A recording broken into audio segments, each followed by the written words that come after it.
बिस्मिल्लाहिर्रहमानिर्रहीम।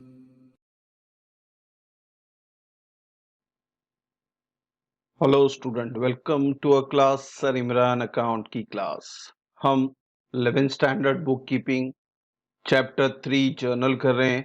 इसका ऑलरेडी हमने क्वेश्चन नंबर 1 से 6 तक ये क्वेश्चन के प्रैक्टिकल प्रॉब्लम के सॉल्यूशन हमने ऑलरेडी इसके ऊपर वीडियो बन चुके हैं। यहाँ आई बटन आएगा, वहां पे भी चेक कर सकते हैं आप, और नीचे डिस्क्रिप्शन में सारे वीडियो के लिंक दिए गए, आप वहां से भी चेक करें। आज जो हम कर रहे हैं वो है आपका क्वेश्चन नंबर 7, जो कि आपके Maharashtra state board text book में पेज नंबर 86 पे दिया गया है। क्वेश्चन नंबर 7 बोलता है journalise the following transaction in the books of Varun, और आपको डेट दी गई है उसके अंदर 2018 अक्टूबर। ठीक है, पहले हम क्वेश्चन डिस्कस करेंगे, फिर इसकी जनरेटी पास करेंगे। फर्स्ट अक्टूबर को परचेज हुआ है मशीनरी जिसकी कीमत थी 95,000 and paid ₹5,000 for freight. Freight एक तरह का ट्रांसपोर्ट एक्सपेंस है। जैसे आप कोई भी गुड्स या मशीनरी परचेज करते हो या सोल्ड करते हो तो हमें ट्रांसपोर्ट एक्सपेंस लगता है, ट्रक से लेके जाना है, ट्रेन से लेके जाना है, हवाई जहाज से लेके जाना है, बोट से लेके जाना है, वॉटेवर। तो फ्रेट भी एक तरह का आपका ट्रांसपोर्ट एक्सपेंस है इस मशीनरी के लिए। और बच्चों, जब भी फिक्स एसेट के ऊपर कोई भी नॉमिनल खर्चा हो, क्योंकि फ्रेट तो नॉमिनल आपका खर्चा है, तो उस नॉमिनल एंट्री को आपको फिक्स एसेट में प्लस करना होता है। तो हमें कंसीडर करना है यहाँ पे मशीनरी जो हमने खरीदी है वो 1,00,000 रुपए की है, 95,000 प्लस 5,000। तो जब हम सम करेंगे इसके बारे में वो डिस्कस करेंगे। अब बोलते हैं नेक्स्ट एंट्री 3 तारीख को हुई है, purchase goods for ₹1,50,000 and amount paid by bank. यहाँ पे हमने गुड्स परचेज किया है, परचेज एक्सपेंस डेबिट होगा और पेमेंट बैंक से हो रहा है, तो बैंक क्या हो जाएगा, गिवर यानी क्रेडिट। फिर है 6 तारीख को परचेज हमने लैपटॉप किया है नागेशन कंपनी से, उसकी कीमत है 1,80,000 और 18% जीएसटी है।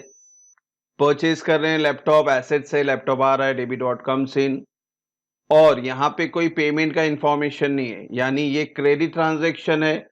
तो यहाँ पे नागेशन कंपनी अकाउंट का इस्तेमाल करेंगे, यानी ही इज अ कीवर्ड, तो आपको क्रेडिट में लिखना है नागेशन कंपनी। और एक चीज, जीएसटी आ गई है तो इसको आधा आधा कर रहना है, यानी 9% सीजीएसटी और 9% एसजीएसटी। तो 1,80,000 रुपये हम निकालेंगे, और परचेज है यानी इनपुट होगा। सम के टाइम देखते हैं, आगे चलते हैं। 10 तारीख को paid into bank of Baroda ₹70,000। क्या पेड किया हमने, कैश पेड किया, तो कैश हमारे पास से जा रहा है, क्रेडिट व्हाट गोज आउट, और बैंक के अंदर पैसे जा रहा है, ही इज अ रिसीवर, तो bank account debit to cash account 70,000। 12 तारीख को बोलता है paid for rent 4,000 and for commission 3,000। यहाँ पे आप दो नॉमिनल एंट्री एक साथ कर रहे हो, रेंट भी भर रहे हो और कमीशन भी भर रहे हो। पहला वर्ड पेड है, यानी कैश में आपने पेमेंट किया है, तो कैश हमारे पास जा रहा है, यानी कैश क्रेडिट होगा। और ये दोनों ही नॉमिनल एंट्री और एक्सपेंस की बात हो रही है, क्योंकि आप तो रेंट मेरे लिए एक्सपेंस हुआ, कमीशन मेरे लिए एक्सपेंस हुआ, तो दोनों ही एक्सपेंस है। एक्सपेंस का रूल बोलता है debit all expenses and losses. तो rent account debit, commission account debit to cash account. Cash के सामने 7,000 आएगा, दोनों प्लस करके लिखना है आपको। फिर 15 तारीख को बॉट यानी purchase goods from Tushar company limited for ₹1,20,000, 12% GST and half amount paid bye RTGS. यहाँ पे देखो हम गुड्स परचेज कर रहे हैं, परचेज एक्सपेंस होता है डेबिट, और किससे, तुषार कंपनी से। तुषार कंपनी का नाम आएगा या नहीं आएगा डिपेंड करता है आपका ट्रांजैक्शन क्या है, कैश है क्रेडिट है। जैसे आपने देखा 6 में आपने नागेशन कंपनी लिखना है आपको, क्योंकि ये क्रेडिट ट्रांजैक्शन है। मगर यहाँ पे जो हमने परचेज किया हुआ है तुषार कंपनी से, जीएसटी पे वॉटेवर, यहाँ पे जो इंपॉर्टेंट है लास्ट लाइन है कि paid half amount by RTGS. RTGS यानी बैंक, एनी और कैश ट्रांजैक्शन ही है आपका। तो हाफ अमाउंट अगर आप बैंक से पेड कर रहे हो तो हाफ अमाउंट आप नहीं पेड कर रहे हो, यानी ये आधा कैश ट्रांजैक्शन है, आधा क्रेडिट ट्रांजैक्शन है। तो जो आधा ट्रांजेक्शन आरटीजीएस वाला है वहां पे आप बैंक लिखेंगे और आधा जो उधार वाला ट्रांजेक्शन है वहां तो तुषार कंपनी लिमिटेड लिखेंगे। और जीएसटी आया तो 6% निकालना है। सम के टाइम देखेंगे। फिर है 16 तारीख को cash purchase 50,000 amount paid by cheque. Purchase कर रहे गुड्स आ रहा है परचेज अकाउंट डेबिट और पेमेंट आप कर रहे हो चेक में। यहाँ पे बच्चे लोग बहुत जन रॉन्ग करते हैं क्योंकि यहाँ पे कैश वर्ड आया तो सर बोले कैश में पेमेंट हो रहा है। नहीं, ऐसा नहीं है। कैश परचेज का मतलब है ये कैश ट्रांजेक्शन है। अब कैश ट्रांजेक्शन में दो चीज होती है बच्चों। कैश रोकड़े की बात करते हैं, कैश वो भी होता है कैश ट्रांजेक्शन। अगर आप चेक से पेमेंट कर रहे हो तो वो भी क्या होता है आपका कैश ट्रांजेक्शन ही होता है। तो यहाँ पे उन्होंने cash purchase 50,000 purchase account debit करना है और क्रेडिट आपको बैंक करना है क्योंकि पेमेंट आप चेक से कर रहे हो। हाँ, अगर ये यहां तक पेड तक स्टॉप होता cash purchase 50,000 amount paid full stop तो आपको अज्यूम करना था कि ये कैश में पेमेंट हो रहा है। मगर आगे उन्होंने क्या लिख दिया चेक, यानी पेमेंट आप चेक के थ्रू कर रहे हो तो purchase account debit to bank account. आगे चलते हैं। 20 तारीख को बोलता है इनवॉइस गुड्स टू सतीश। देखो इनवॉइस गुड्स यानी ये गुड्स की बात कर रहा है। अब यहाँ पे ये परचेज या सेल से ये डिपेंड करता है इस टू के ऊपर। इनवॉइस गुड्स टू सतीश यानी हम दे रहे हैं यानी हम सेल्स कर रहे हैं तो ये सेल्स है। ये आइडेंटिफाई करना इसमें इंपॉर्टेंट होता है इनवॉइस वर्ड में। अगर इनवॉइस फ्रॉम लिखा होता तो ये परचेज हो जाता। यहाँ पे क्या लिखा इनवॉइस गुड्स टू सतीश यानी ये सेल्स है। अच्छा, सेल्स होने के बाद 12% जीएसटी लगाएंगे and amount received by cheque. अब यहाँ पे पूरा पेमेंट आपको चेक में आ रहा है यानी कैश ट्रांजेक्शन है तो आपको सतीश का नाम यूज नहीं करना है। तो एक तो सेल्स होगा, सेल जाएगा क्रेडिट में और जीएसटी आई है। यहाँ पे देखो पहली बार हम जो सम कर रहे हैं अभी तक क्वेश्चन नंबर 1 से लेके 6 तक सारे जीएसटी परचेज पे आते थे। ये पहला जीएसटी जो सेल्स पे आ रहा है तो इसको सम के टाइम देखेंगे। फिलहाल ये कैश ट्रांजेक्शन है क्योंकि ये अमाउंट जो हमें मिल रहा है वो चेक में मिल रहा है तो आपको बैंक को डेबिट करना है, bank account debit to sales account और जीएसटी आएगी यहाँ पे और जीएसटी यहाँ पे क्रेडिट में आएगी आउटपुट करके। अभी तक हमने जितनी भी जीएसटी लिखी थी इनपुट करके लिखी थी क्योंकि सबके सब परचेज थे। यहाँ पे भी परचेज है, यहाँ पे भी परचेज है। क्वेश्चन नंबर 1 से 6 जहाँ पे जीएसटी आया है अभी तक हमने सब परचेज किया था, इनपुट वर्ड यूज किया था। यहाँ पे पहली बार क्या हो रहा है सेल्स हो रहा है तो यहाँ पे आउटपुट आएगा। सम के टाइम देखेंगे इसको। 25 तारीख paid for telephone charges 90,000 payment कर रहे हैं, एक्सपेंस है टेलीफोन है चार्जेस डेबिट होगा और कैश जा रहा है कैश क्रेडिट होगा। 27 तारीख Mrs Varsha bought goods from us. ये भी इंपॉर्टेंट है। देखो यहाँ पे मिसेस वर्षा एक सामने वाली पार्टी का नाम है, अपना नाम क्या है वरुण। जब भी आप ट्रांजेक्शन करें सम करें ओनर बन के करें यानी आप अपने आप को वरुण समझे तो वरुण के पॉइंट ऑफ व्यू से ये क्या हो रहा है ये सेल्स हो रहा है। बॉट यानी परचेज बोलते हैं परचेज और बच्चे लोग यहाँ गलती करते हैं परचेज लिख के। वर्षा ने परचेज किया फ्रॉम अस यानी हमसे, हम तो वरुण है तो हमने क्या किया हमने इसको सेल्स किया है तो ये भी सेल्स ट्रांजेक्शन है, इसको ध्यान देना।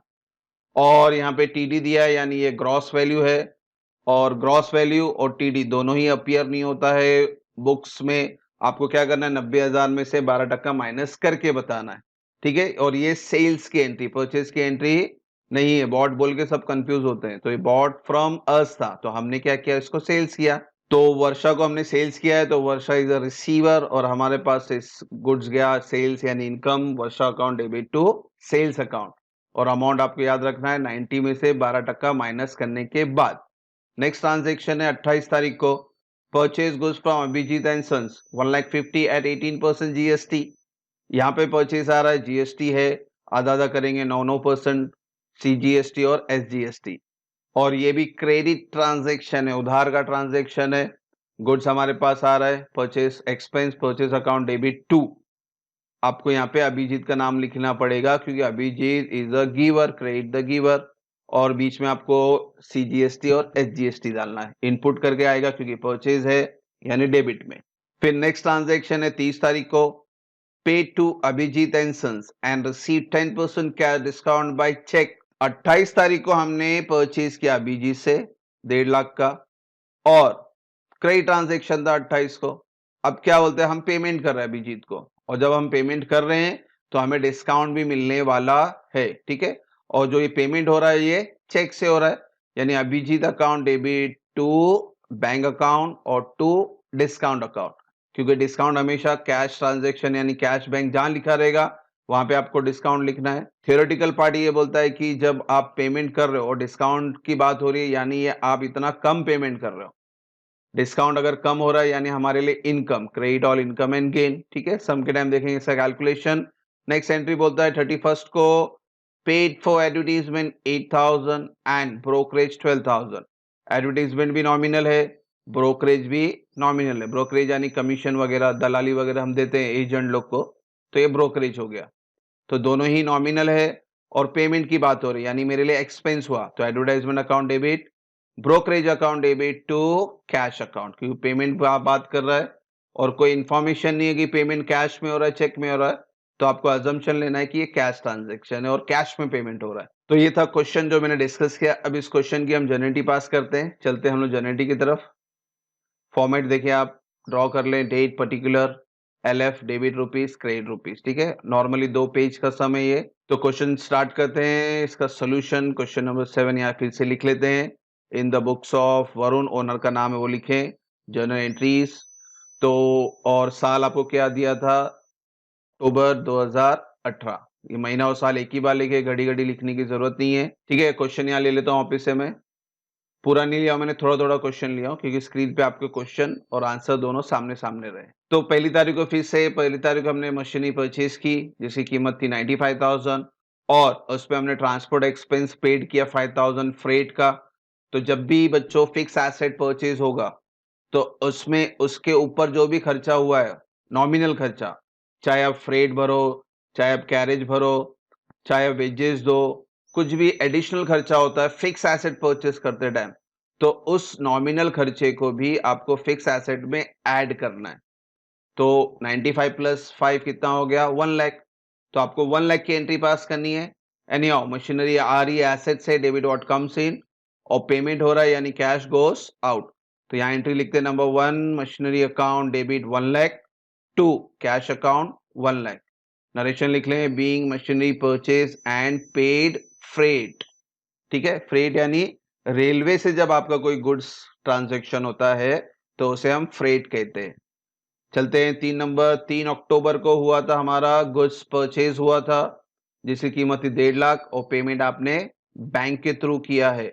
परचेज नॉमिनल है, एक्सपेंस, तो आप परचेज अकाउंट डेबिट करेंगे 1.5 लाख से, और पेमेंट बैंक से हुआ है, bank is a giver, credit the giver, तो बैंक को हम कर देंगे क्रेडिट, तो टू बैंक अकाउंट 1,50,000। नरेशन लिख लें, being good purchase and paid by cheque, ये हो गया 3 तारीख। अब चलते हैं 6 तारीख को। 6 अक्टूबर को हमने लैपटॉप खरीदा था, उस पे 18% जीएसटी थी, तो जीएसटी का कैलकुलेशन आपको यहाँ नीचे वर्किंग नोट में बता दूं मैं।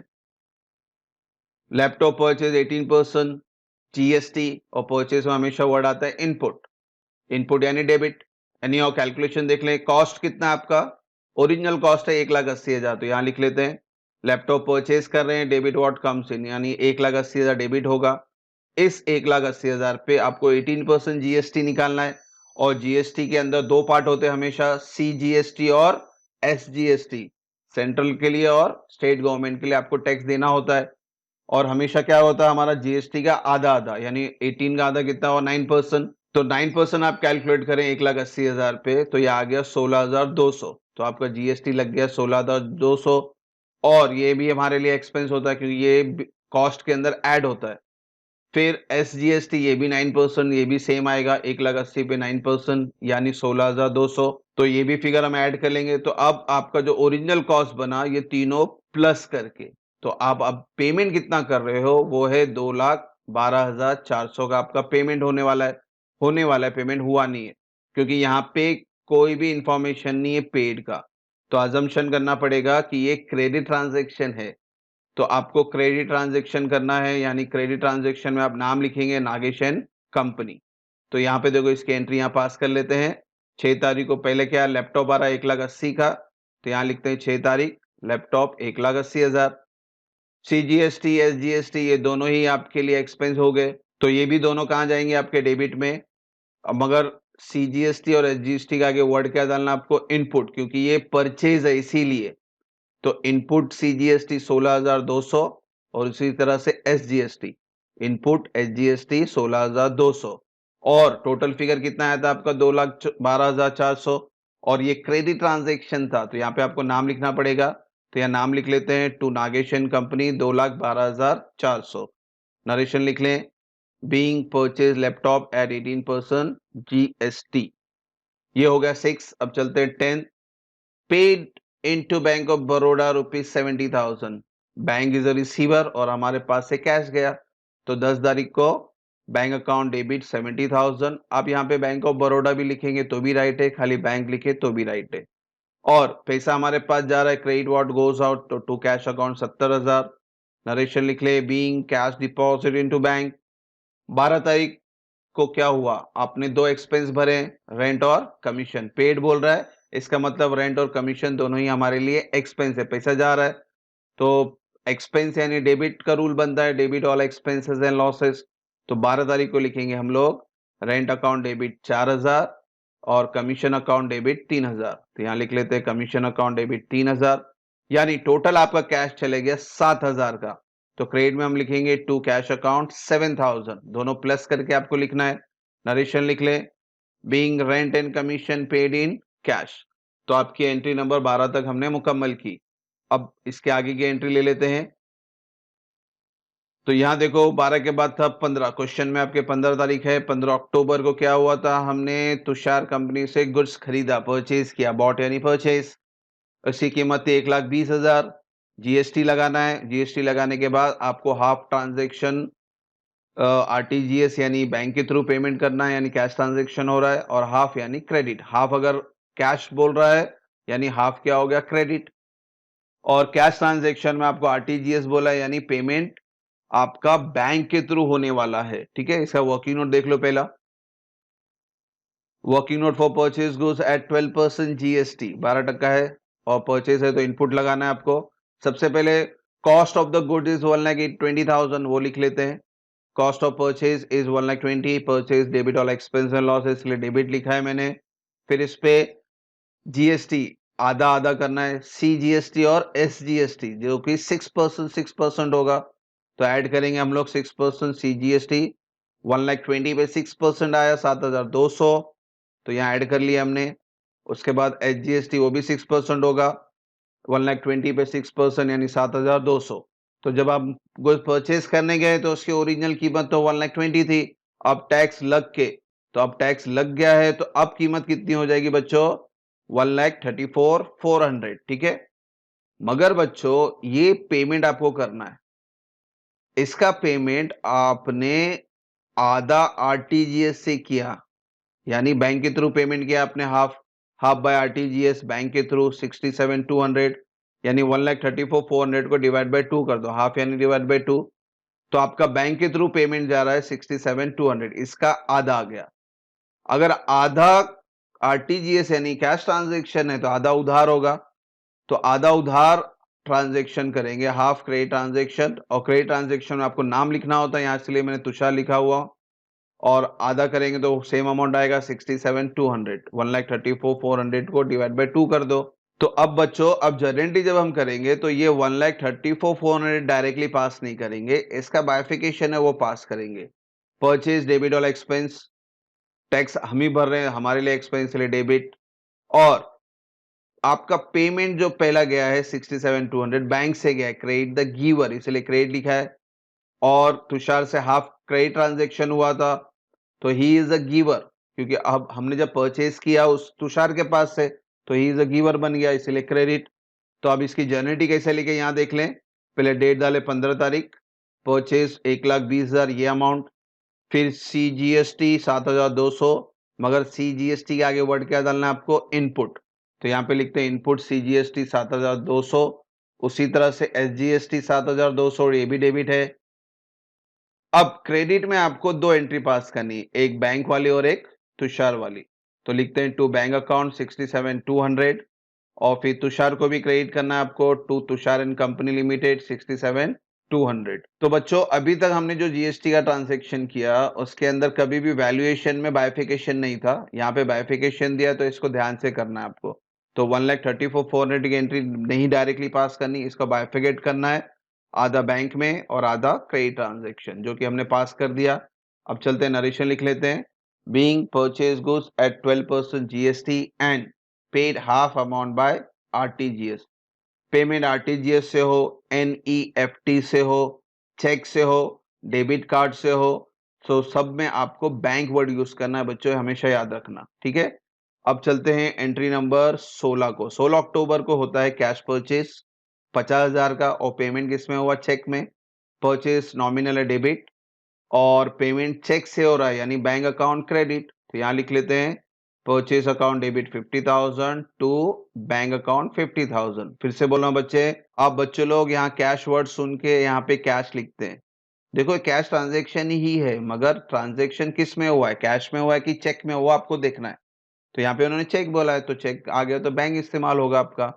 अगर ये पेड तक फुल स्टॉप होता है, आगे वर्ड नहीं होता, तो हम अजम्पशन करते ये कैश में है, मगर यहाँ पे चेक वर्ड दिया है, इसलिए आप यहाँ क्या लिख रहे हो? बैंक। नरेशन लिख लेते हैं। Being purchase goes and paid cheque. अब चलते हैं 20 तारीख को। 20 तारीख को इंपॉर्टेंट था क्योंकि यहाँ पे इनवॉइस लिखा है, ना ही सेल्स लिखा है ना ही परचेज। तो आपको समझना है जब भी इनवॉइस वर्ड आएगा तो आगे टू है या फ्रॉम है। टू बोले तो सेल्स और फ्रॉम बोले तो परचेज। तो यहाँ पे इनवॉइस गुड्स टू सतीश, यानी हमने गुड्स दिया। गुड्स दिया बोलो तो फोकट में तो दिया नहीं होगा, सेल्स ही किया होगा तभी गुड्स गया। तो एक तो हो गया सतीश और एक हो गया सेल्स। मगर यहाँ पे ट्रांजेक्शन के आगे वर्ड है रिसीव्ड, यानी ये कैश ट्रांजेक्शन हो गया, और कैश ट्रांजेक्शन में हम बंदे का नाम लिखते नहीं है। तो एक तो हो गया सेल्स, फिर एक हो गया बैंक, सतीश नहीं आएगा। मगर बच्चों यहाँ पे जीएसटी आ गई है, और ये पहली एंट्री जीएसटी की जो सेल्स में आ रही है, ठीक है। इसका वर्किंग नोट देख लो, फिर आपको आगे डिटेल बताऊं। So working note for sold goods at 12% GST. यहाँ पे अब यहाँ पे वर्ड यूज करना है आउटपुट। जब भी सेल्स आएगा तो आउटपुट, परचेज आएगा तो input. Any how calculation same procedure है। पहले आप कॉस्ट लिखते हैं। कॉस्ट ऑफ सेल्स कितना हुआ था? 80,000, ठीक है। सेल्स इनकम है इसलिए क्रेडिट। फिर इस पे अब जीएसटी लगेगी 12% है। 12% लेने लेना आपको डायरेक्टली क्या करना है? आधा आधा करना है, आधा सीजीएसटी आधा एसजीएसटी, और टैक्स हमेशा ऐड होता है। तो ऐड 6% सीजीएसटी इस 80,000 पे 6%, तो ये आ गया 4,800, और टैक्स इसमें ऐड होगा हमेशा। फिर एसजीएसटी ये भी सेम प्रोसीजर, 80,000 पे 6%, तो आ गया 4,800। तो अब ये कस्टमर से हम लेंगे। कस्टमर हमारी दुकान पे आया, उसको हमने गुड्स बोला भाई 80,000 है, मगर इस पर टैक्स लगेगा 4,800 सीजीएसटी का और एसजीएसटी का। तो जब हम कस्टमर से पैसा लेंगे तो 80,000 नहीं लेंगे, हम ये तीनों फिगर प्लस करके लेंगे, जो बनता है 89,600। ये पैसा हमारे पास आने वाला है, और पैसा किस में आने वाला है? आपको चेक में आने वाला है। तो यानी ये बैंक हो गया। तो बैंक अकाउंट क्या बन गया आपका? डेबिट। यहाँ एंट्री देख लो आप लोग। तो 20 तारीख को पहले क्या करेंगे? बैंक अकाउंट डेबिट 89,600, जो पैसा हमें मिला, ठीक है। अब सेल्स क्या होगा? क्रेडिट। तो यहाँ लिख ले टू सेल्स अकाउंट 80,000 जिसका ओरिजिनल कॉस्ट है, और फिर सीजीएसटी और एसजीएसटी। अभी तक हमने जितने भी जीएसटी कैलकुलेट किए सब परचेज वाले थे, तो इसलिए हमने इनपुट इनपुट लिखा था। ये पहली एंट्री आ रही है जहां पे सेल्स आ रहा है, तो आपको सीजीएसटी के आगे क्या वर्ड डालना है? आउटपुट। तो यहां लिख लेते हैं टू आउटपुट सीजीएसटी 4,800, और उसी तरह से एसजीएसटी, तो टू आउटपुट एसजीएसटी 4,800। ये एंट्री मुकम्मल हुई। अब इसका नरेशन कर लेते हैं। Being sold goods at 12% GST, ठीक है। अब चलते हैं 25 तारीख को। 25 अक्टूबर को हमने टेलीफोन चार्जेस भरा है। टेलीफोन नॉमिनल है एक्सपेंस, और कैश हमारे लिए पास से जा रहा है आउट। तो telephone charges account debit to cash account, यहां लिख लेते हैं 25 तारीख को। Telephone charges account debit 90,000 to cash account 90,000, being telephone charges paid. अब लास्ट एंट्री है 27। इंपॉर्टेंट ये भी है क्योंकि यहाँ पे वर्ड है बॉट, यानी परचेज, और बच्चे लोग परचेज की एंट्री पास कर देते हैं। मगर बच्चों यहाँ पे लिखा है Mrs Varsha bought goods from us, हमारे पास से गुड्स परचेज कर रही हैं, और हमारा नाम क्या है? वरुण, ओनर है हम लोग। तो वरुण क्या कर रहा है? तो वरुण क्या कर रहा है? सेल्स कर रहा है। वर्षा ने हमारे पास से परचेज किया, तो हमने क्या किया? सेल्स किया। तो बच्चों ये एंट्री सेल्स की है, तो ये बच्चे लोग यहाँ पे गड़बड़ करते हैं, बॉट वॉट पढ़ के परचेज की एंट्री पास कर देते हैं। तो हमें बॉट नहीं देखना, आगे भी देखना है क्या लिखा है, बॉट फ्रॉम अस, यानी ये सेल्स है। और सेल्स में क्या करते हैं हम लोग? जो बंदे को गुड्स मिला, वर्षा को मिला है, तो Varsha account debit to sales account. और एक चीज, अब यहाँ पे ये सब में टीडी दिया हुआ है, ट्रेड डिस्काउंट। इसका मतलब ये जो 90,000 है, ये आपका ग्रॉस वैल्यू है। और ग्रॉस वैल्यू कभी भी हम लोग रिकॉर्ड नहीं करते, इसको कन्वर्ट करना पड़ेगा आपको नेट वैल्यू में। और ग्रॉस को नेट वैल्यू कन्वर्ट करना है तो सिंपल है, 90,000 में से आपका टीडी 12% माइनस कर दो। यहाँ कैलकुलेशन देख लो, working note for gross value 90,000 ये रही हमारी, टीडी 12% माइनस करना है आपको। तो 90,000 का 12% आता है 10,800, तो इसको माइनस कर दिए, तो आपका नेट वैल्यू बन गया 79,200। तो ये सेल्स फिगर आपको पास करना है। अब सेल्स की entry, Varsha as a receiver, तो Varsha account debit to sales account, क्योंकि सेल्स हमारे लिए इनकम है, क्रेडिट ऑल इनकमिंग गेन। तो यहां लिख लेते हैं 27 को Mrs Varsha account debit 79,200 to sales account 79,200। Narration लिख लें, being goods sold at 12% TD. तो इस तरह से हमने 27 तारीख तक एंट्री मुकम्मल की। अब स्पेस नहीं है तो मैं नेक्स्ट पेज पे जा रहा हूं, यानी नेक्स्ट स्लाइड पे आगे कंटिन्यू करेंगे इसको। तो 27 के बाद जो एंट्री थी हमारी 28 अक्टूबर को। तो 28 अक्टूबर को क्या हुआ, ये इंपॉर्टेंट है, इसको ध्यान से समझना है भी आपको, क्योंकि 28 और 30 ये दोनों इंटरलिंक है, इसको समझना। पहले 28 अक्टूबर को purchase goods from Abhijit and sons ₹1,50,000 at 18% GST. यानी 28 तारीख को हम अभिजीत एंड कंपनी के पास से गुड्स खरीदने गए, परचेज करने गए 1.5 लाख की। उस पर आपने जीएसटी कैलकुलेट करना 18%। अब बच्चों आगे कोई इंफॉर्मेशन नहीं है, इसका मतलब ये क्रेडिट ट्रांजैक्शन हो, उधार का ट्रांजैक्शन, ठीक है, इसको याद रखना। अब पहले जीएसटी कैलकुलेट करते हैं, नीचे देख लें वर्किंग नोट। परचेज गुड्स 18% है, परचेज आया तो इनपुट डालना है। कॉस्ट कितना अपना 1.5 लाख, यहां लिख लेते हैं। Cost of purchase 1,50,000 debit all expenses and losses, हमारा नुक्स परचेज कर रहे हैं तो एक्सपेंस हो रहा है, चलिए डेबिट। और हमेशा हम लोग कॉस्ट पे क्या करते हैं, टैक्स कैलकुलेट करते हैं। 18% जीएसटी बोला था, जीएसटी बोले तो आपको क्या करना है, 9% करना है। 9% आपको सी जीएसटी कैलकुलेट करना है 1.5 लाख पे। तो 1.5 लाख पे 9% आया 13,500। और उसी तरह से एसजीएसटी 9%, ये भी 1.5 लाख पे आया, यानी 13,500। तो टोटल आपका जो वैल्यू बना, गुड्स जो परचेज हमने किया है, उसकी कीमत बनी है 1,77,000। और ये क्रेडिट ट्रांजैक्शन है। क्रेडिट ट्रांजैक्शन में आपको नाम लिखना होता है। तो परचेज अकाउंट क्या होगा आपका, डेबिट, यहाँ एंट्री पास कर लेते हैं 28 को, परचेज अकाउंट डेबिट 1.5 लाख। फिर सीजीएसटी और एचजीएसटी, और दोनों के आगे वर्ड क्या डालना आपको, इनपुट अमाउंट क्या डालना है, 13,500। तो यहाँ लिख लेते हैं इनपुट सीजीएसटी और इनपुट एचजीएसटी, 13,500 13,500। और क्रेडिट में एक 1,77,000 है, और ये क्रेडिट ट्रांजैक्शन, इसलिए आपको नाम लिखना पड़ेगा। तो नाम लिख लेते हैं टू अभिजीत एंड सन 1,77,000। ठीक है बच्चों, नरेशन लिख लेते हैं, being good purchase from Abhijit and sons at 18% GST. अब बच्चों ये उधार का ट्रांजैक्शन हो गया, 28 तारीख गुजर गई। अब 2 दिन बाद यानी 30 अक्टूबर को हम अभिजीत को पेमेंट कर रहे हैं, paid to Abhijit and sons and receive 10% cash discount by cheque. 30 तारीख को जब हम पेमेंट करने गए अभिजीत को, तो उस बंदे ने हमें 10% छूट दे दी, माफ कर दिया, यानी कैश डिस्काउंट कर दिया, यानी 10% कम पेमेंट करेंगे आप। ये बहुत इंपॉर्टेंट है, यहाँ पे सब गड़बड़ करते हैं, इसको अभी ध्यान से समझना है। इसका वर्किंग नोट, यहाँ वर्किंग नोट बता दूं मैं आपको।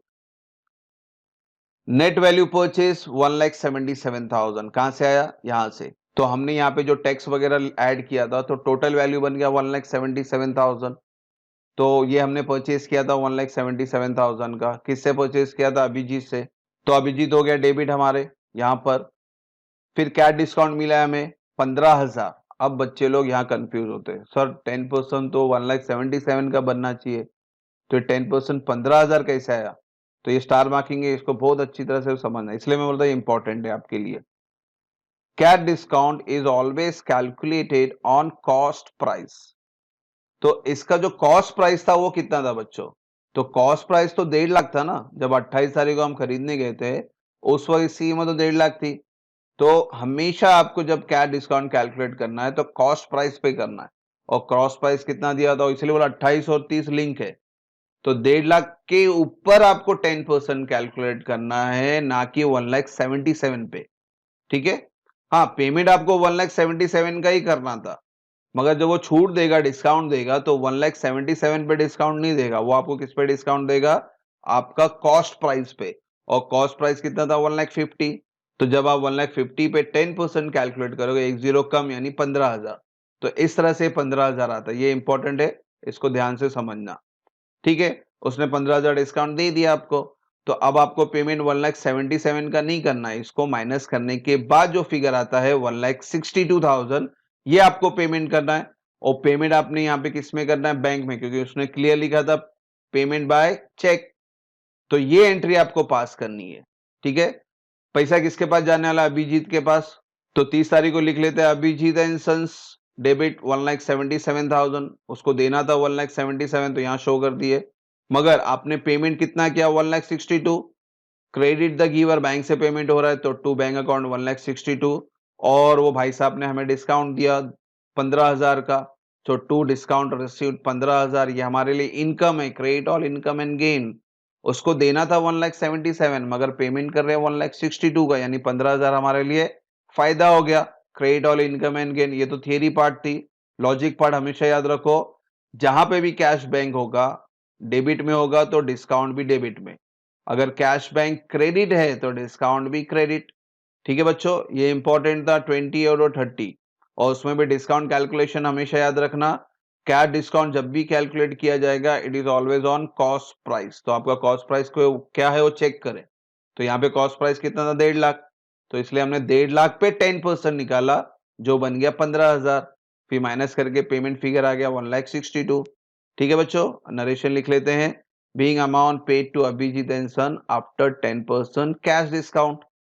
अब लास्ट एंट्री है 31 को। 31 को बोलते हैं paid for advertisement and for brokerage. Advertisement भी नॉमिनल है, ब्रोकरेज भी नॉमिनल है। हमारे लिए ये दोनों एक्सपेंस है या इनकम? पेमेंट की बात कर रहे हैं, यानी हम पैसा पेड कर रहे हैं, तो ये दोनों मेरे लिए क्या बन गया? एक्सपेंस बन गए। और debit all expenses and losses. तो 31 को हम लिखेंगे advertisement account debit 8,000, brokerage account debit 12,000। दोनों डेबिट हुआ, तो आपका पैसा कितना गया बच्चों? 20,000 गया। तो credit what goes out to cash account 20,000। Narration लिख ले, being cash paid for advertisement and brokerage. तो इस तरह से हमने पूरी जनरेटिव मुकम्मल कर ली। अब आपका लास्ट स्टेप है। लास्ट स्टेप क्या बोलता है? टोटल करना है आपको, पूरा डेबिट का कॉलम, पूरा क्रेडिट का कॉलम। तो 1 तारीख से लेके 31 तक सारे फिगर को आपको ऐड करना है डेबिट कॉलम का। तो सारे डेबिट 1 तारीख से लेके 31 तक अगर मैं प्लस करता हूं तो मेरा टोटल आता है 13,56,600। यह आ गया डेबिट का टोटल। उसी तरह से क्रेडिट का टोटल करें 1 तारीख से लेके 31 तक। तो इस तरह से आपका क्रेडिट टोटल आता है 13,56,600, यानी आपका सम राइट है, टैली हुआ। होप सो यहां तो कोई डाउट ना हो। ये सम का रिवीजन एक बार कर लेते हैं। क्वेश्चन नंबर 7 में जो जो इंपॉर्टेंट पार्ट थे, जिसमें आपको सेल्स जीएसटी आया था, जहां पे आउटपुट लिखना था, पहली बार किया हमने। फिर उसमें इंपॉर्टेंट था आपका ये 30th वाली एंट्री, जहां पे आपको डिस्काउंट कैलकुलेट करना था। तो मैक्सिमम बच्चे लोग 1,77,000 पे ही कैलकुलेट करते हैं, क्योंकि यहाँ पे इंफॉर्मेशन बता रहा है कि अभिजीत को आपको देना है 1,77,000, मगर क्या डिस्काउंट हमेशा कॉस्ट प्राइस पे आता। तो कॉस्ट कितना था? 1.5 लाख। तो उस 1.5 लाख का 10% निकाले तो 15,000 आया। होप सो यहाँ तक कोई डाउट ना हो। पूरा सम अच्छे से वॉच करें, नहीं है तो पॉज करके देखें, और पूरे सम को अच्छी तरह से खुद नोटबुक में सॉल्व करें। होप सो यहाँ तक कोई डाउट ना हो। Thank you for watching the video. God bless you.